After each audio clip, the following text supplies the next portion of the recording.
Hi friends, ಎಲ್ಲರಿಗೂ ನಮಸ್ಕಾರ. ನಾನು ನಿಮ್ಮ ಸೌಮ್ಯ ಭಟ್. ನಾನಿವತ್ತೊಂದು ಬ್ರೇಕ್ಫಾಸ್ಟ್ ರೆಸಿಪಿ ಮಾಡಿ ತೋರಿಸೋಣ ಅಂತ ಬಂದಿದ್ದೀನಿ. ನಾನು ಅದಕ್ಕೆ ಇಟ್ಟಿರೋ ಹೆಸರು ಮಸಾಲ ಅವಲಕ್ಕಿ. ಬನ್ನಿ ಫ್ರೆಂಡ್ಸ್, ಹೇಗೆ ಮಾಡೋದಂತ ನೋಡೋಣ. ಹೀಗೆ ಅದಕ್ಕೆ ಬೇಕಾಗಿರೋದು ಮೀಡಿಯಮ್ ಅವಲಕ್ಕಿ. ಒಗ್ಗರಣೆಗೆ ಅವಲಕ್ಕಿ ನಾರ್ಮಲಾಗಿ ಬಳಸ್ತೀವಲ್ಲ, ಆ ಥರದ ಅವಲಕ್ಕಿ ಸ್ವಲ್ಪ ದಪ್ಪ ಇರುತ್ತೆ. ಇಲ್ಲಿ ನಾನು 5ರಿಂದ 6 ಜನಕ್ಕೆ ಮಾಡ್ತಾಯಿದ್ದೀನಿ. ಈಗ ಇದಕ್ಕೊಂದು ಮಸಾಲೆ ರೆಡಿ ಮಾಡ್ಕೊಳ್ಬೇಕು. ಅದಕ್ಕಾಗಿ ನಾವು ಒಂದು 5-6 ಹಸಿಮೆಣಸು, 1 ಇಂಚ್ ಆಗೋಷ್ಟು ಶುಂಠಿ, ಕೊತ್ತಂಬರಿ ಸೊಪ್ಪು 1 ಹಿಡಿ, 1 ಹಿಡಿ ಪುದೀನ, ಒಂದು ಸ್ವಲ್ಪ ಶೇಂಗಾ ಹುರಿದು ಇಟ್ಕೊಂಡಿದ್ದೀನಿ. ಫ್ರೆಂಡ್ಸ್, ಇದನ್ನು ಬೇಗನೆ ಮಾಡ್ಕೊಂಡು ಬಿಡ್ಬೋದು. ಈಗ ನಾವು ಇಲ್ಲಿ ಅವಲಕ್ಕಿಯನ್ನು ವಾಶ್ ಮಾಡ್ಕೊಳ್ಬೇಕು. ಅವಲಕ್ಕಿ 1-2 ಸಲ ವಾಶ್ ಮಾಡ್ಕೊಂಬರ್ತೀನಿ. ಚೆನ್ನಾಗಿ ನೀರು ಹಾಕಿ, ಧೂಳೆಲ್ಲ ಇರುತ್ತಲ್ಲ, ಕ್ಲೀನಾಗಿ ವಾಶ್ ಮಾಡ್ಕೊಳ್ಬೇಕು. ಫ್ರೆಂಡ್ಸ್, ಇದರಲ್ಲಿ ಬಳಸಿರುವಂಥ ಪದಾರ್ಥ ಒಂದಕ್ಕಿಂತ ಒಂದು ಪ್ರಯೋಜನಕಾರಿಯಾಗಿದೆ. ನಾವು ಇದರಲ್ಲಿ ಶುಂಠಿ ಬಳಸಿದ್ದೇವೆ. ಶುಂಠಿ ಜೀರ್ಣಕ್ಕೆ ಒಳ್ಳೆಯದು. ಕೊತ್ತಂಬರಿ ಸೊಪ್ಪು ದೇಹಕ್ಕೆ ತಂಪು, ಕಣ್ಣಿಗೆ ಒಳ್ಳೆಯದು. ಹಾಗೆಯೇ ನಾವು ಇದರಲ್ಲಿ ಪುದೀನ ಬಳಸಿದ್ದೇವೆ. ಪುದೀನದಲ್ಲಿ ವಿಟಮಿನ್ ಎ ಇದೆ. ಪುದೀನೂ ಜೀರ್ಣಕ್ಕೆ ಒಳ್ಳೆಯದು. ಪುದೀನ, ಕೊತ್ತಂಬರಿ ಸೊಪ್ಪು ದಿನಾನು ಹೆಚ್ಚೆಚ್ಚು ಅಡುಗೆಯಲ್ಲಿ ಬಳಸೋದ್ರಿಂದ ದೇಹಕ್ಕೆ ಪ್ರಯೋಜನಕಾರಿಯಾಗುತ್ತೆ. ಫ್ರೆಂಡ್ಸ್, ಇಲ್ಲಿ ನೋಡಿ, ನಾನು ಅವಲಕ್ಕಿಯಲ್ಲಿರೋವಂಥ ನೀರನ್ನೆಲ್ಲ ಸೋಸ್ಕೊಂಡಿದ್ದೇನೆ. ಚೆನ್ನಾಗಿ ನಮಗೆ ಡ್ರೈ ಆಗಿ ಮಾಡ್ಕೊಳ್ಬೇಕು ಅವಲಕ್ಕಿಯನ್ನು. ನೀರಿದ್ದರೆ ಚೆನ್ನಾಗಾಗಲ್ಲ, ಚೆನ್ನಾಗಿ ಡ್ರೈ ಆದರೆ ಚೆನ್ನಾಗಾಗತ್ತೆ. ಫ್ರೆಂಡ್ಸ್, ನಾನು ಇಲ್ಲೊಂದು ಮಸಾಲ ರೆಡಿ ಮಾಡ್ಕೊಳ್ತೀನಿ. ಅದಕ್ಕೆ ಆವಾಗ ತೋರಿಸಿದಂತೆ ಅದಕ್ಕೆ ನಾನು ಕೊತ್ತಂಬರಿ ಸೊಪ್ಪು ಹಾಕ್ಕೊಳ್ತೀನಿ. 1 ಹಿಡಿ ಆಗೋಷ್ಟು ಕೊತ್ತಂಬರಿ ಸೊಪ್ಪು. ನೆಕ್ಸ್ಟ್ ನಾನು ಇದಕ್ಕೆ ಪುದೀನ ಹಾಕ್ಕೊಳ್ತಾಯಿದ್ದೀನಿ. ಫ್ರೆಶ್ ಆಗಿರೋವಂಥ ಪುದೀನ ಆದಮೇಲೆ ನಾನು ಹಸಿಮೆಣಸು, ಶುಂಠಿಯನ್ನು ಹಾಕ್ಕೊಳ್ತೀನಿ. ಫ್ರೆಂಡ್ಸ್, ನಾನಿಲ್ಲಿ ಒಂದು ಇಂಚ್ ಆಗೋಷ್ಟು ಶುಂಠಿ ತೊಗೊಂಡಿದ್ದೀನಿ. ಒಂದು 5ರಿಂದ 6 ಆಗೋಷ್ಟು ಒಂದು ಹಸಿಮೆಣಸು ಹಾಕ್ಕೊಳ್ತಾಯಿದ್ದೀನಿ. ನಿಮ್ಮ ಖಾರಕ್ಕೆ ತಕ್ಕಂತೆ ನೀವು ಹಾಕ್ಕೊಳ್ಬೋದು. ಫ್ರೆಂಡ್ಸ್, ನಾನಿಲ್ಲಿ 5ರಿಂದ 6 ಜನರಿಗೆ ಸಾಕಾಗೋಷ್ಟು ಅವಲಕ್ಕಿಯನ್ನು ಮಾಡ್ತಾಯಿದ್ದೀನಿ. ಹಾಗಾಗಿ ನಾನು 5-6 ಹಸಿಮೆಣಸನ್ನು ತೊಗೊಂಡಿದ್ದೀನಿ. 1 ಸ್ಪೂನ್ ಜೀರಿಗೆ. ಇದೆಲ್ಲ ಚೆನ್ನಾಗಿ ಪೇಸ್ಟ್ ಮಾಡ್ಕೊಂಬರೋಣ, ಸ್ವಲ್ಪ ನೀರು ಹಾಕ್ಕೊಂಡು. ಫ್ರೆಂಡ್ಸ್, ಈ ಅವಲಕ್ಕಿ ಡಿಫ್ರೆಂಟ್ ಆಗಿರುತ್ತೆ. ಒಮ್ಮೆ ಟ್ರೈ ಮಾಡಿ ನೋಡಿ. ಆವಾಗ ತೊಳೆದಿಟ್ಟಂಥ ಅವಲಕ್ಕಿಗೆ ಉಪ್ಪು ಸಕ್ಕರೆ ಹಾಕ್ಕೊಳ್ಳೋಣ. ಉಪ್ಪು ಸಕ್ಕರೆ ಹಾಕಿ ಚೆನ್ನಾಗಿ ಮಿಕ್ಸ್ ಮಾಡ್ಕೊಳ್ಳೋಣ. ಅವಲಕ್ಕಿಗೇ ಉಪ್ಪು ಸಕ್ಕರೆ ಹಾಕೋದ್ರಿಂದ ಚೆನ್ನಾಗಿ ಮಿಕ್ಸ್ ಆಗುತ್ತೆ.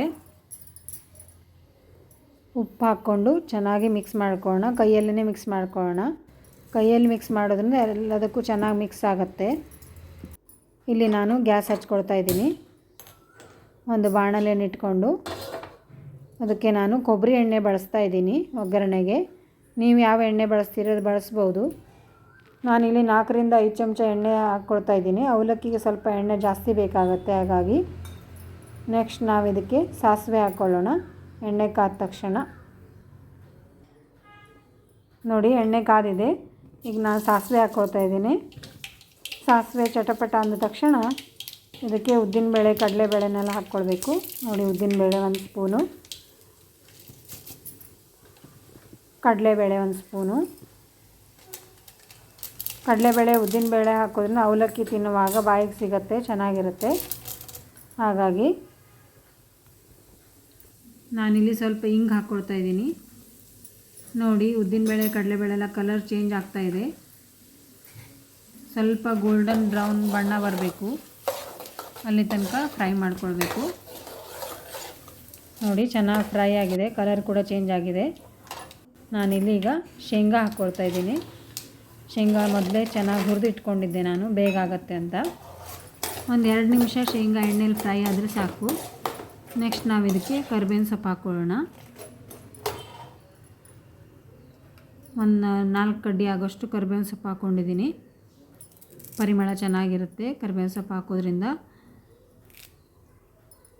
ಕರಿಬೇವಿನ ಸೊಪ್ಪಲ್ಲೂ ಒಳ್ಳೆಯ ಔಷಧಿ ಗುಣಗಳಿದೆ. ಗುಣ ಇದೆ. ಇದು ಕೂದಲಿಗೆ ಒಳ್ಳೆಯದು, ಕಣ್ಣಿಗೆ ಒಳ್ಳೆಯದು. ನಾನಿಲ್ಲಿ 1 ಸ್ಪೂನ್ ಅರಿಶಿನ ಬಳಸಿದ್ದೀನಿ. ಅರಿಶಿನ ದೇಹಕ್ಕೆ ಒಳ್ಳೆಯದು, ರೋಗ ನಿರೋಧಕ ಶಕ್ತಿಯನ್ನು ಹೆಚ್ಚು ಮಾಡುತ್ತೆ. ಫ್ರೆಂಡ್ಸ್, ನಾನು ಆವಾಗೇ ಮಾಡಿಟ್ಕೊಂಡಂಥ ಪೇಸ್ಟ್ ಹಾಕಿದ್ದೀನಿ. ಇಲ್ಲಿ ಹಸಿ ವಾಸನೆ ಹೋಗುವವರೆಗೂ ಚೆನ್ನಾಗಿ ಬಾಡಿಸ್ಕೊಳ್ಳೋಣ. ನಾನಿಲ್ಲಿ ಯಾವುದೇ ತರಕಾರಿಯನ್ನು ಇದಕ್ಕೆ ಬಳಸಿಲ್ಲ. ನೀವು ಬೇಕಾದರೆ ಇದಕ್ಕೆ ಯಾವುದೇ ತರಕಾರಿಯನ್ನು ಹಾಕ್ಕೊಳ್ಬೋದು. ಈರುಳ್ಳಿ ಹಾಕ್ಬೋದು, ಬೇರೆ ಯಾವುದಾದ್ರು ತರಕಾರಿ ಹಾಕಿ ಮಾಡ್ಕೊಳ್ಬೋದು.